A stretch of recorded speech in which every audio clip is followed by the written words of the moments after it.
Hey, I'm going to show you how to remove the shift rails, rear and front, from an Np205 transfer case. If you're rebuilding the case, this is one of the first steps you have to do.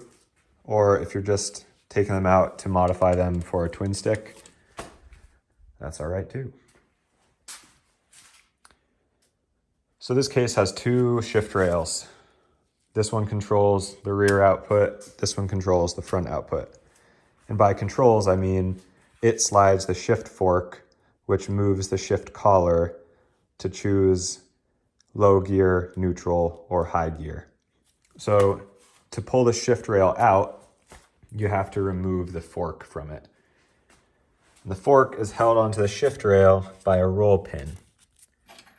See, the fork and the rail both have a hole in them.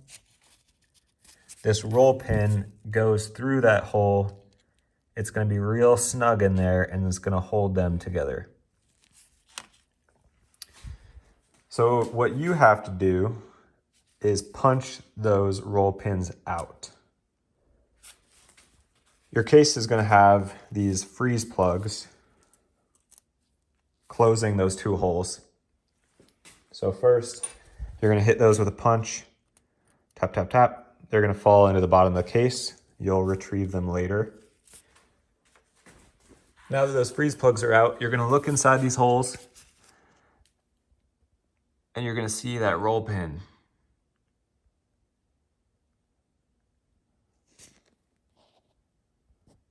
And that's because I have the shifter in neutral. If I move it into high gear,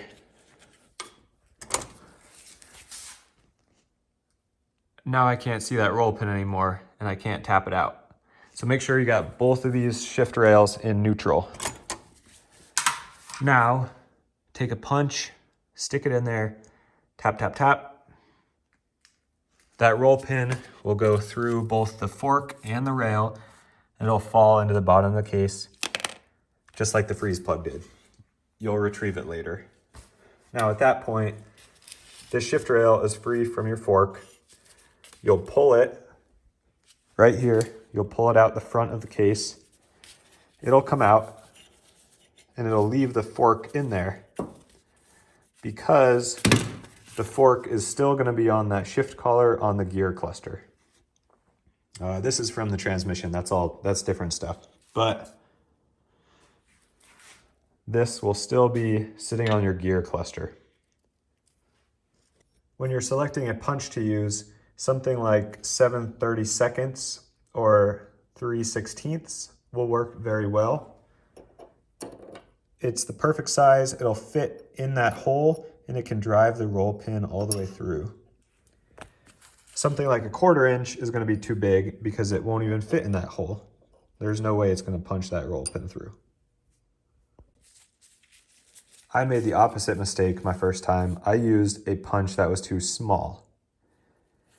And since this roll pin is hollow, the punch actually went into it and it got stuck.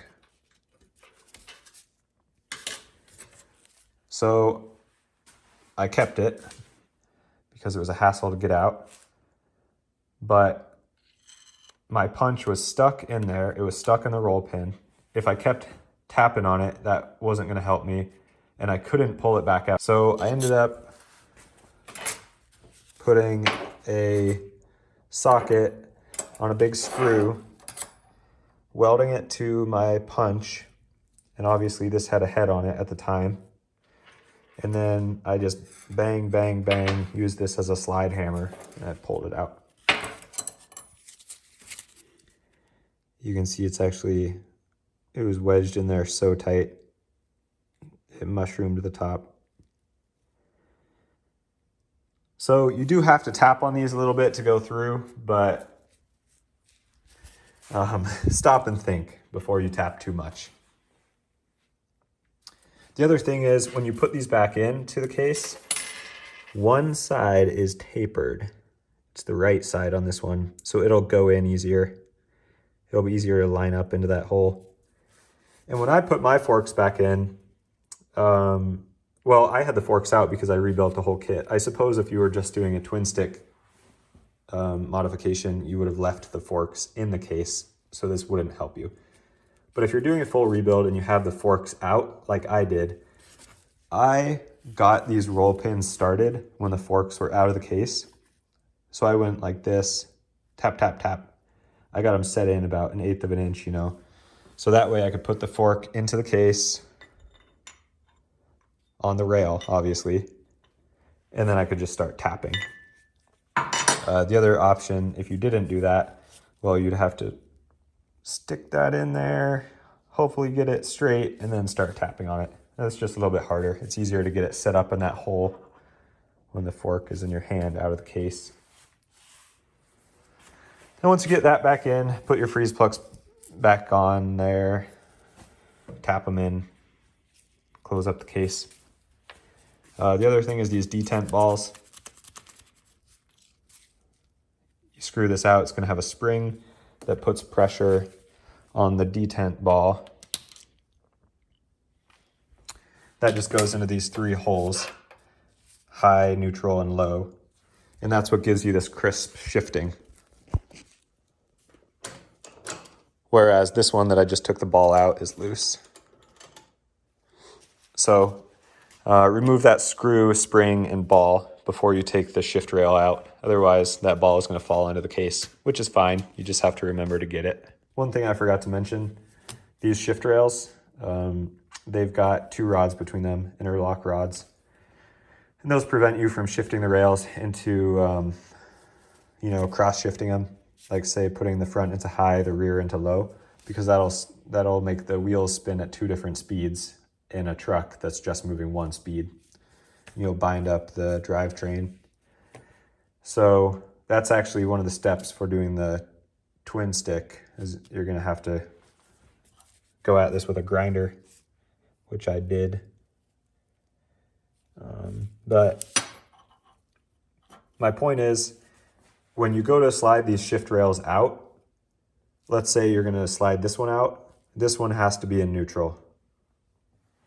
Whichever one you decide to take out first, make sure the other one's in neutral, or else these pins or rods might prevent you from sliding it out.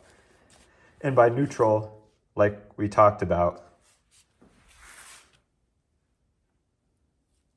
you need to be able to see the roll pin through this hole. That tells you that it's in neutral.